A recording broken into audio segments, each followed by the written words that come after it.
الحمد لله نحمده ونستعينه ونؤمن به ونتوكل عليه ونعوذ بالله من شرور أنفسنا ومن سيئات أعمالنا من يهده الله فلا مضل له ومن يضلله فلا هادي له وأشهد أن لا إله إلا الله وحده لا شريك له وأشهد أن محمدا عبده ورسوله أرسله بالهدى ودين الحق ليظهره على الدين كله ولو كره المشركون اللهم صل على محمد وعلى آل محمد كما صليت على إبراهيم وعلى آل إبراهيم إنك حميد مجيد اللهم بارك على محمد وعلى آل محمد كما باركت على إبراهيم وعلى آل إبراهيم إنك حميد مجيد أما بعد ألا إن خير الكلام كلام الله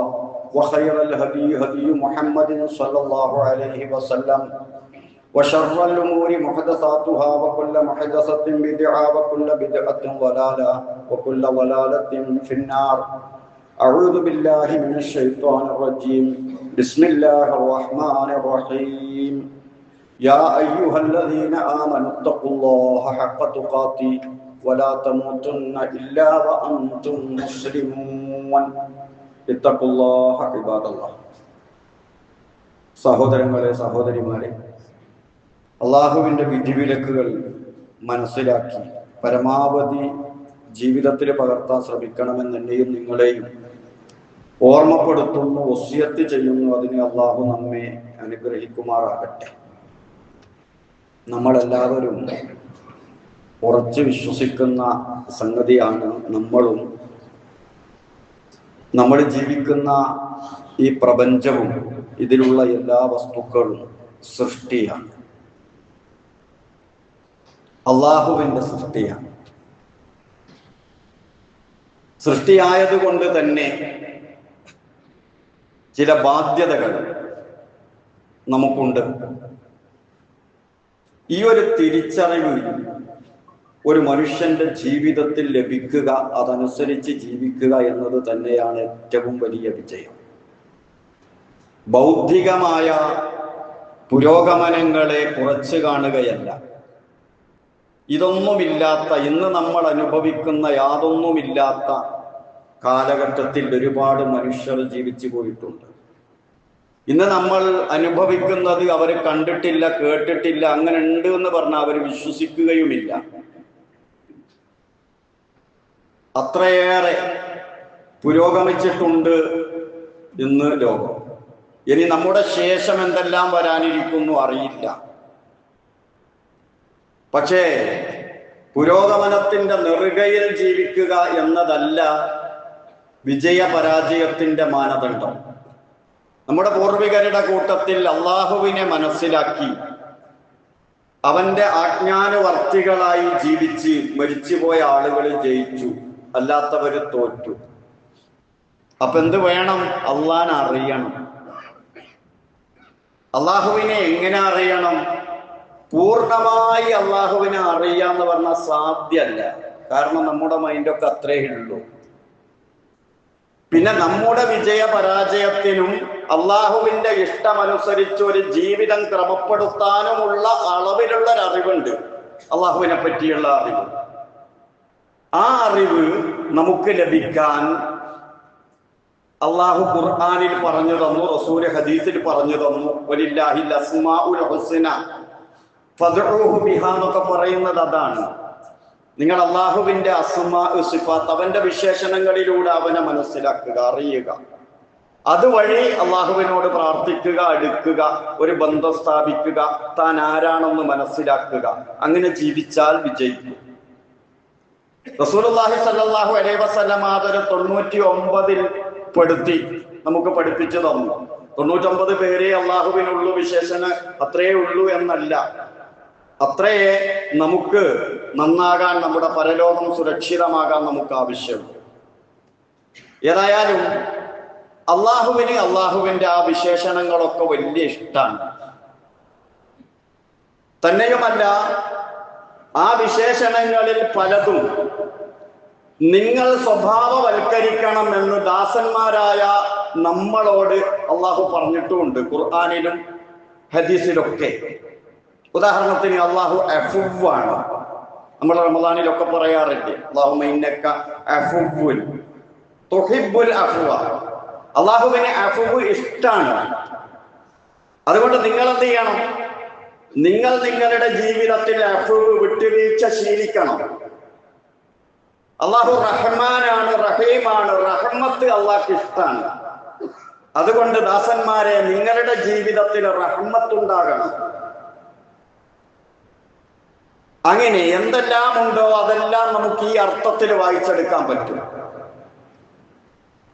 അല്ലാഹു തആല അവന് മാത്രമുള്ള ചില വിശേഷണങ്ങളുണ്ട്. സൃഷ്ടികൾക്ക് ആർജിക്കാൻ കഴിയാത്ത വിശേഷണങ്ങളുണ്ട്. അതുണ്ട് എന്ന് ദുരഭിമാനം നടിക്കുന്നതിനെ അള്ളാഹ് വിലക്കിയിട്ടുമുണ്ട്. ഉലൂഹിയ്യത്ത്, അള്ളാഹു മാത്രമാണ് ഇലാഹ്, അത് അവന്റെ വിശേഷണമാണ്. കിബ്രിയാ അള്ളാഹുവിന്റെ വിശേഷണമാണ്. അഹങ്കാരം വേണ്ട, ആ വലുപ്പത്തരൊന്നും വേണ്ട, തവാളു ആണ് അവിടെ വേണ്ടത്. അപ്പൊ മനുഷ്യന് ആർജിക്കാൻ കഴിയുന്നതും ഉത്തമമായതുമായ ഒരു മനുഷ്യൻ എന്ന നിലക്ക് അള്ളാഹുവിന്റെ സിഫാത്തുകൾ അത് ആർജിക്കണം. റസൂലിനെ അയച്ചത് തന്നെ അതിനാണ്. ഇന്നമാ ബുഇസ്തു ലിഉതമ്മിമ മകാരിമൽ അഖ്ലാഖ്. ഏതാണ് ഈ മകാരിമുൽ അഖ്ലാഖ്? അല്ലാഹു തആല പറഞ്ഞു തന്നതും അല്ലാഹു ഇഷ്ടപ്പെടുന്നതും അല്ലാഹുവിൽ ഉള്ളതുമായ സ്വഭാവ ഗുണങ്ങളുമാണ്. അല്ലാഹു ഖവിയാണ്. മുഅ്മിനീങ്ങളുടെ കൂട്ടത്തിൽ ഏത് മുഅ്മിനാണ് നല്ലത്? അൽ മുഅ്മിനുൽ ഖവി. അല്ലാഹുവിന് ഇഷ്ടാണ്. അപ്പോ അല്ലാഹു തആല ആ രൂപത്തിൽ കൽപ്പിച്ചിട്ടുണ്ട്. വൽയഅഫു വൽയസ്ഫഹു. അല്ലാഹു പറയുന്നില്ലേ, അവർ മാപ്പ് ചെയ്യട്ടെ. അഫ്വ് അള്ളാഹുവിന്റെ സിഫാത്താണ്. അള്ളാഹു ഹലീമാണ്. അവൻ പെട്ടെന്ന് പിടിച്ചു ശിക്ഷിക്കൂല. എന്തെങ്കിലും ഒരു പാപം ചെയ്താൽ, ഒരു കുറ്റം ചെയ്താൽ പെട്ടെന്ന് ഇടപെടൂല. അത് മുത്തഖീങ്ങളുടെ സ്വഭാവമായി അല്ലാഹു തആല തന്നെ പരിചയപ്പെടുത്തുന്നുണ്ട്. വൽ കാളിമീനൽ ഗൈദ്. വെറുപ്പ് വരുമ്പോ അത് വിഴുങ്ങുക, ഒതുക്കി വെക്കുക. വൽ ആഫീന അനിൻ നാസ്. ജനങ്ങൾക്ക് മാപ്പ് നൽകുക അള്ളാഹു ഇഷ്ടപ്പെടുന്ന സ്വഭാവമാണ്. അങ്ങനെ അസ്മാഉൽ ഹുസ്ന നമ്മുടെ ജീവിതത്തിലൂടെ പ്രയോഗവൽക്കരിക്കണം. അല്ലാതെ ഒരു 99 പേര് കാണാതെ പഠിച്ചാൽ നീ പോയിക്ക സ്വർഗത്തിലേക്ക്, അതല്ല പരിപാടി. നമ്മൾ കല്യാണം കഴിക്കാറില്ലേ? വീട്ടില് എത്ര ആളുണ്ടായിരുന്നു കല്യാണത്തിന്? 3000, 2500, ഇങ്ങനെയൊക്കെയല്ലേ എണ്ണം പറയാ. ഈ 2500 ആളെ പേരറിയാവുന്നത് കൊണ്ടല്ലേ ഓലെ വിളിച്ചത്. അപ്പൊ 99 പേര് കാണാതെ പഠിക്കൽ അത്ര വലിയ വിഷയമൊന്നുമല്ല. എത്ര പേര് നമുക്ക് കാണാതെ അറിയാം. അപ്പൊ അതൊന്ന് പ്രയോഗവൽക്കരിക്കണം. അല്ലാഹു തആല അദ്ലാണ്. അള്ളാഹുവിന്റെ വാക്കിൽ അവൻ അദിലാണ്. അവന്റെ പ്രവർത്തനത്തിൽ അദിലാണ്.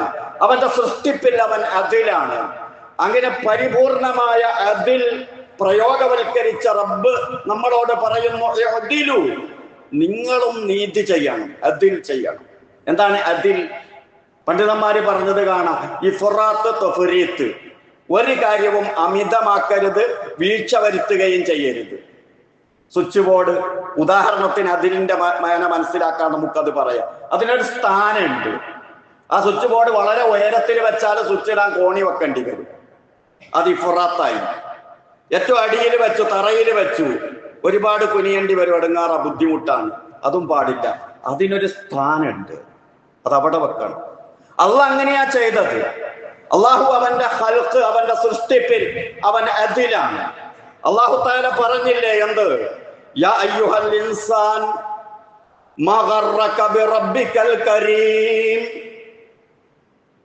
അള്ളാഹുവിന്റെ കാര്യത്തിൽ നീ വഞ്ചിതനായി പോയതെങ്ങനെ? അള്ളാഹു തആല നിന്നെ സൃഷ്ടിച്ചു. അല്ലദീ ഖലഖക ഫസവ്വാക ഫഅദലക. അദിൽ, അദിൽ അല്ലേ? കൈയുടെ നീളം നോക്കോ. നീളം കൂടിയാൽ ബുദ്ധിമുട്ടാണ്, കുറഞ്ഞു പോയാലോ അതും ബുദ്ധിമുട്ടാണ്. കൈയുടെ സ്ഥാനം നോക്ക്, അത് അവിടെ തന്നെ അല്ലെങ്കിൽ അപ്പൊ ഏറ്റവും ഉചിതമായ സ്ഥലത്ത് കൈ ഫിറ്റ് ചെയ്തു അള്ളാഹു. കണ്ണ് അവിടെ ഏറ്റവും ഉചിതമായ സ്ഥലത്ത് വെച്ചു. അള്ളാന്റെ അതിലാണ്, അള്ളാന്റെ സൃഷ്ടിപ്പിലുള്ള അതിലാണ്. ആ രൂപത്തിൽ അതിൽ ചെയ്തിട്ട് ആ കണ്ണുകൊണ്ട് ഇന്നത് നോക്കല് ദുൽമാണ്, ഇന്നത് നോക്കല് അതിലാണ്, അതുകൊണ്ട് നിങ്ങൾ അതില് പാലിക്കണം എന്നുള്ള നമ്മളോട് നോട്ടത്തിന്റെ വിഷയത്തിൽ പറയുന്നത് അല്ല ചുമ്മാ പറഞ്ഞു പോകല്ല. എന്തൊക്കെയാണ് ആ കണ്ണിന്റെ വലിപ്പം നോക്കിയാൽ അറിയാം, നമുക്ക് കണ്ണിന്റെ സ്ഥാനം നോക്കിയാൽ അറിയാം. ഒരു ഗ്ലാസ് വെള്ളം എടുത്തു, ആ വെള്ളത്തിൽ ഇങ്ങനെ നോക്കുമ്പോ അതിലൂടെ ചലിച്ചു കൊണ്ടിരിക്കുന്ന ബാക്ടീരിയകൾ നമ്മുടെ നേത്രം കൊണ്ട് ഇങ്ങനെ കാണാണ്, അങ്ങോട്ടും ഇങ്ങോട്ടും നീന്തി കളിക്കുന്നത്. കുടിക്കാൻ പറ്റുമോ? കഴിയൂല. എന്നാൽ അതിൽ അപകടകരമായത് കണ്ടില്ലെങ്കിൽ അപകടകരമായ പ്രാണികളുണ്ട്, അത് നമ്മൾ കാണുന്നില്ലെങ്കിലോ അതും അപകടമാണ്. അപ്പൊ നമ്മുടെ കാഴ്ചയുടെ അളവ് അള്ളാഹു ക്രമീകരിച്ചു. നിങ്ങൾക്ക് പ്രയാസമാകുന്ന വിധത്തിലൊന്നുമില്ല. നിങ്ങൾ കണ്ടില്ലെങ്കിൽ കുഴപ്പമില്ലാത്ത കാണണ്ട, നിങ്ങൾ കാണാതിരുന്നാൽ കുഴപ്പമുള്ളത് കാണണം. അത്ര അളവിന് കാഴ്ച, അത്ര അളവിന് കേൾവി. ഈ ഭൂമിയുടെ കറക്കത്തിന്റെ ശബ്ദമൊക്കെ നമ്മൾ കേൾക്കുകയാണെങ്കിൽ ഉറങ്ങാൻ പറ്റുമോ? ഇല്ല. അള്ളാഹു ക്രമീകരിച്ചു, അള്ളാഹു എല്ലാം വ്യവസ്ഥപ്പെടുത്തി. അത് അള്ളാഹുവിന്റെ സൃഷ്ടിപ്പിലുള്ള നീതിയാണ്. അള്ളാഹു അദിലാണ്. ഒരു ദിവസം റസൂൽ സല്ലല്ലാഹു അലൈഹി വസല്ലമ ഒരു യുദ്ധം മുതൽ ഓഹരി വെക്കുന്ന സമയത്ത് ഒരാൾ വന്ന് റസൂലിനോട് പറഞ്ഞു, ഉഅ്ദിൽ യാ മുഹമ്മദ്, നീതി ചെയ്യണം മുഹമ്മദ്. ഫമൻ യഅദിൽ ഇദാ ലം യഅദിലില്ലാഹു വറസൂലുഹു, അല്ലാഹുവും റസൂലും അദിൽ ചെയ്യുന്നില്ലെങ്കിൽ പിന്നാരാണ് അദിൽ ചെയ്യാൻ? അല്ലാഹുവിന്റെ സംസാരം വതമ്മത് കലിമത്തു റബ്ബിക സിദ്ഖൻ വഅദില, അല്ലാഹുവിന്റെ കലിമാത്തുകൾ അവൻ പറഞ്ഞത് അത് സത്യമാണ്, അത് നീതിയാണ്. ഓരോന്നിനും അർഹമായ സ്ഥാനം കൊടുക്കുക. ഈ പ്രകൃതിയെ അള്ളാഹു സംവിധാനിച്ചത്, ഭൂമിയെ, അതിന്റെ വലിപ്പം, സൂര്യനുമായുള്ള അകലം, 24 മണിക്കൂർ ദിവസം, അതിൽ പകൽ ഇത്ര, രാത്രി ഇത്ര, ഒക്കെ അള്ളാഹുവിന്റെ അതിലാണ്.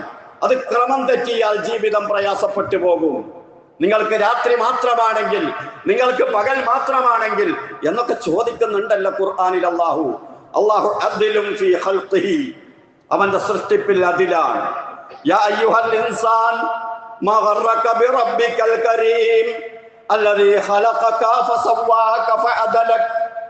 അല്ലാഹുവിന്റെ ആധികാരികവും ചിന്താർഹവുമായ ഇതുപോലെയുള്ള ചോദ്യങ്ങളിലൂടെ അല്ലാഹുവിന്റെ അസ്മാഉൽ ഹുസ്ന പഠിപ്പിക്കുകയാണ് വ്യക്തമായി വിശുദ്ധ ഖുർആനിൽ.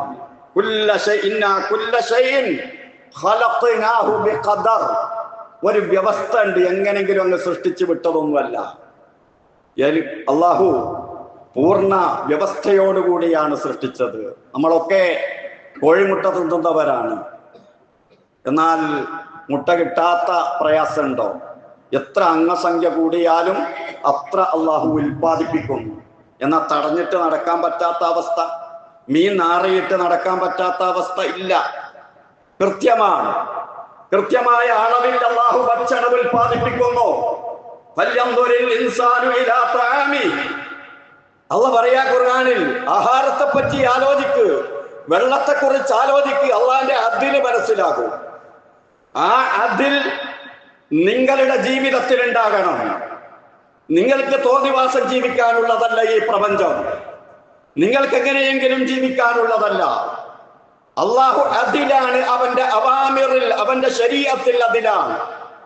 ലാ നുകല്ലിഫുല്ലാഹു നഫ്സൻ ഇല്ലാ വുസ്അഹാ, സാധിക്കുന്നതല്ലാതെ അള്ളാഹു ആരോടും കൽപ്പിച്ചിട്ടില്ല. 5 നേരം നിസ്കരിക്കാനാ പറഞ്ഞത്, 100 തവണ പറഞ്ഞുകൂടായിരുന്നു? അവൻ സാധിക്കുന്നത് ചെയ്യാനാ പറഞ്ഞത്. 1 മാസമേ നോമ്പുള്ളൂ, 2% സക്കാത്ത്, അള്ളാഹ്ക്ക് കൂട്ടി പറഞ്ഞൂടെ?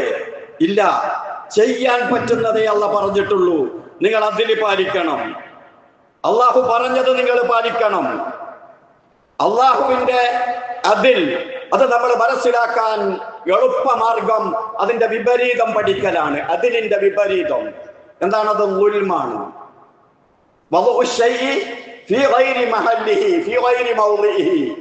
ഒരു വസ്തു അത് എവിടെയാണോ എങ്ങനെയാണോ ചെയ്യേണ്ടത് അവിടെയല്ലാതെ അത് ഉപയോഗിക്കുക. അള്ളാഹു പറയുന്നു, ഞാൻ ദുൽമിയൂല. ഇന്നല്ലാഹ ലാ യളിമു മിസ്ഖാല ദർറ. ഖുർആനിൽ അല്ലാഹു പറയാ, ഒരണ്ണു അളവ് ഞാൻ ആരോടും ഉൽമിയൂല.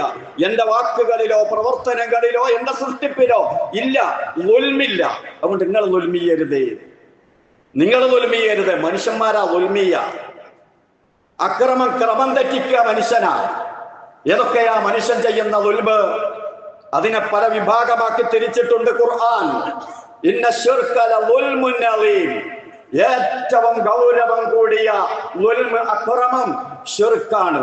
കാരണം അത് മനുഷ്യൻ അവന്റെ തോന്നിവാസത്തിന്റെ അങ്ങേതല പ്രകടിപ്പിക്കുകയാ. ഒരാവശ്യവും ശിർക്ക് ചെയ്യേണ്ടതില്ല മനുഷ്യന്. ശിർക്ക് ചെയ്യാൻ ഒരാവശ്യവും ഇല്ല. ഉണ്ടോ? സ്വർഗത്ത് പോകാൻ ഒരു ചെലവും ഇല്ല, നരകത്ത് പോകാനോ വല്ലാണ്ട് ചെലവാക്കണം. അള്ളാഹ് അല്ലാത്തവരോട് പ്രാർത്ഥിക്കണം. അതിനിടയ്ക്ക് പോകണം, എവിടെയൊക്കെ പോകണം, എന്തൊക്കെ ടൂറുകളാ സംഘടിപ്പിക്കുന്നത്, എത്ര പരിപാടിയാ. നേരെ മറിച്ച് വീട്ടിന്റെ അകത്തിരുന്ന് തഹജ്ജുദിന്റെ സമയത്ത് അവന്റെ ആവശ്യങ്ങളൊക്കെ റബ്ബിനോട് പറഞ്ഞാൽ, ആരോട്? കണ്ണ് തന്ന റബ്ബിനോട്, കാത് തന്ന റബ്ബിനോട്, കാഴ്ച തന്നവനോട്, കേൾവി തന്നവനോട്. അതിനൊരു ചെറിയ പ്രശ്നം ഒന്ന് പരിഹരിക്കണേ എന്ന് പറയുന്ന ആധികാരികമായ പ്രാർത്ഥന റബ്ബ് പഠിപ്പിച്ചപ്പോ അത് വേണ്ട. പിന്നെയോ ഒരിക്കലും കണ്ടിട്ടില്ലാത്ത, കേട്ടിട്ടില്ലാത്ത, തനിക്ക് കണ്ണോ കാതോ കയ്യോ കാലോ ഒന്നും തന്നിട്ടില്ലാത്ത, എപ്പോഴോ മരണപ്പെട്ടു പോയ ആളുകളോട് പറയാണ്, ഇതൊന്ന് പരിഹരിച്ചു തരണേ. ഇതിനേക്കാൾ വലിയ അക്രമം ഏതുണ്ട്? ഇതിനേക്കാൾ വലിയ അനീതി ഏതുണ്ട്? ഇന്ന ശിർക ലളുൽമുൻ അളീം. ഏറ്റവും വലിയ പാതകമായി വിശുദ്ധ ഖുർആൻ പഠിപ്പിക്കുകയാണ്. അത് അല്ലാഹ് പൊറുക്കൂല. രണ്ടാമതൊരിനം ദുൽമുണ്ട്. ഈ അടിസ്ഥാനമായ സംഗതി, അള്ളാഹുവിനെ പറ്റി അടിസ്ഥാനമായി വിശ്വസിക്കേണ്ടതും മനസ്സിലാക്കേണ്ടതും എല്ലാം കൃത്യമായി മനസ്സിലാക്കി വെച്ചതിന് ശേഷം അവന്റെ ജീവിത വ്യവഹാരത്തിൽ ചില ദുൽമുകൾ വന്നുപോയി, ചിലതൊക്കെ ക്രമം തെറ്റിപ്പോയി, ചില മാസിയാത്തുകൾ വന്നുപോയി, തെറ്റുകുറ്റങ്ങൾ. അള്ളാഹിനോട് പറഞ്ഞോ, അള്ളാഹു പുറത്തു തരും. ഇനി വേറെ ചില ദുൽമുകളുണ്ട്. അതേതാ? അത് അള്ളാഹുവുമായി മാത്രമുള്ളതല്ല. അള്ളാഹുവുമായി ക്രമം തെറ്റിയിട്ടുണ്ട്, അതോടൊപ്പം തന്നെ ജനങ്ങളുമായി ബന്ധമുണ്ട്. അത് അള്ളാഹ് വിടൂല, അത് അള്ളാഹു വിടൂല. ആ ജനങ്ങളുമായുള്ള അക്രമ പ്രവർത്തനങ്ങൾ, ദുൽമുകൾ, അത് അവിടുന്ന് തന്നെ പരിഹരിച്ചിട്ട് പോകണം അള്ളാഹുവിന്റെ അടുത്തേക്ക്. ഈ ജനങ്ങളുമായി ബന്ധപ്പെട്ട ദുൽമുകൾ ഏതൊക്കെയാ? അതും പല ഇനങ്ങളുണ്ട്. ഒന്ന്, പിന്നെ അവരുടെ ശരീരവും രക്തം ചിന്തലുമായി ബന്ധപ്പെട്ട ദുൽമുകളാണ്. കൊലപാതകം, അടിപിടി, ഇതൊക്കെ അതിൽപ്പെടുന്നതാണ്. ഇതാണ് ജനങ്ങളുമായി ബന്ധപ്പെട്ട ദുൽമുകളുടെ കൂട്ടത്തിൽ ഏറ്റവും കടുപ്പം കൂടിയത്. രണ്ടാമത്തത് സാമ്പത്തിക ദുൽമുകളാണ്. അക്രമങ്ങൾ, പലിശ, പിടിച്ചുപറി, കൊള്ള, ഇതൊക്കെ ഇപ്പൊ ചിരിച്ചോണ്ടല്ലേ പൈസ വാങ്ങിക്കൊണ്ടുപോവാ. ഒരിക്കലും തിരിച്ചു തരാത്ത കബളിപ്പിക്കലും ചൂഷണങ്ങളും നടക്കുന്നത് ചിരിച്ചോണ്ട് വന്ന്, അതല്ലെങ്കിൽ ഫോണിലൂടെ, കച്ചവടത്തിലൂടെ, പല രൂപത്തിലും പിടിച്ചു പറി നടക്കുകയാണ്. അതുപോലെ ജനങ്ങളോട് ഖൽബിൽ ദുൽമുണ്ട്. അതാണ് അസൂയ, പക, വിദ്വേഷം, വെറുപ്പ്. ഇതൊക്കെ ഖൽബിലുള്ള ദുൽമാണ്. അത് പാടില്ല. അതുപോലെ തന്നെ ജനങ്ങളുടെ അഭിമാനത്തെ ആക്രമിക്കുക, ദുൽമ് ചെയ്യുക. അതാണ് ഗീബത്ത്, നമീമത്ത്, ഫിത്ന, ഫസാദ്. ഇതൊന്നും പറഞ്ഞില്ലെങ്കിൽ ഉറക്കം വരൂല. എന്താ ആവശ്യം? ഒരാവശ്യവും ഇല്ലല്ലോ. കട്ടാല് പൈസ ഇട്ടൊന്ന് വിചാരിക്കുക. ഗീബത്ത് പറഞ്ഞിട്ട് എന്ത് കിട്ടാനാ? ഒന്നും കിട്ടാനില്ല. എന്നാലും ഒന്ന് പറഞ്ഞില്ലെങ്കിൽ ഉറക്കം വരൂല. പള്ളിയിൽ വരും, സ്വബിയും നിസ്കരിച്ച് പോവും. എന്താ മൂസാജിനെ കാണാത്ത? മൂപ്പർക്ക് നിസ്കാരം 4 ഉള്ളൂ, സുബഹിക്കരിക്കലില്ല. എന്താ ഈ പറഞ്ഞതിന്റെ അർത്ഥം? ഈ നിസ്കരിച്ചവന്റെ നിസ്കാരം എടുത്തിട്ട് മൂസാജിക്ക് കൊടുത്തതാണത്, അല്ലേ? മഹ്ശറയിൽ അങ്ങനെയല്ലേ കണക്ക് വെക്കുക? ഈബത്ത് പറഞ്ഞ ആള്, ആ ഈബത്ത് പറയപ്പെട്ട ആൾക്ക് എന്ത് കൊടുക്കണം? ചെയ്ത ഇബാദത്തങ്ങ് കൊടുക്കണം. ഇബാദത്തോണ്ടാ കണക്ക് വെക്കുക. ഹക്കിടപാട് ഇവിടുന്ന് തീർത്തിട്ട് പോയാലേ അള്ളാഹ് തൗബ സ്വീകരിക്കുള്ളൂ. ദുന്യാവെന്ന് തന്നെ കൊടുത്തു വിട്ടണം.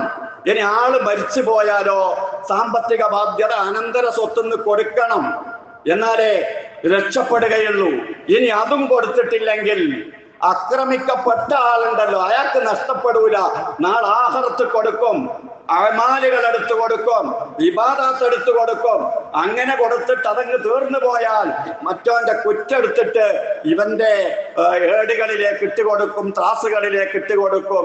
കൃത്യമായി പഠിപ്പിച്ചു മഹാനായ റസൂലുള്ളാഹി സ്വല്ലല്ലാഹു അലൈഹി വസല്ലം. എന്തുകൊണ്ട്? അല്ലാഹു നീതി ചെയ്യുന്നവനാണ്. ആരുടേതും കവരാൻ അല്ലാഹു അനുവദിക്കുകയില്ല.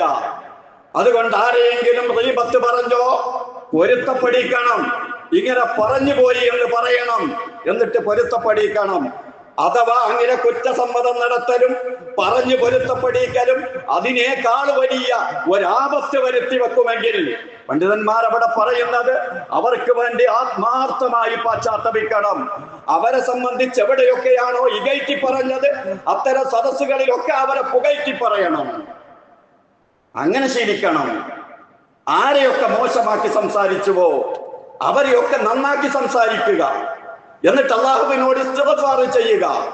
അവരുടെ അടുത്ത് പോയി നേരത്തെ പറഞ്ഞത് തുറന്നു പറഞ്ഞാൽ കൂടുതൽ വഷളാവുകയും അകന്നു പോവുകയും പ്രശ്നരൂക്ഷമാവുകയും ചെയ്യുമെങ്കിൽ ഈ ഒരു പരിഹാരമെങ്കിലും ചെയ്യണേ, ശ്രമിച്ചു നോക്കാം എന്ന രൂപത്തിൽ പണ്ഡിതന്മാർ നമ്മെ പഠിപ്പിക്കുകയാണ്.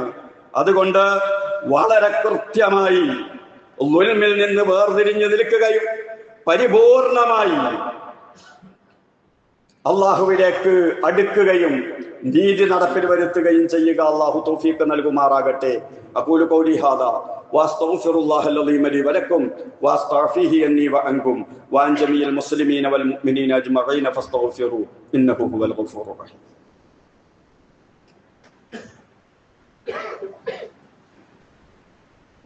അൽഹംദുലില്ലാഹ് വസ്സലാത്തു വസ്സലാമു അലാ റസൂലില്ലാഹ് وعلى آله الفائزين برضا الله أوصيكم عباد الله وإياي بتقوى الله.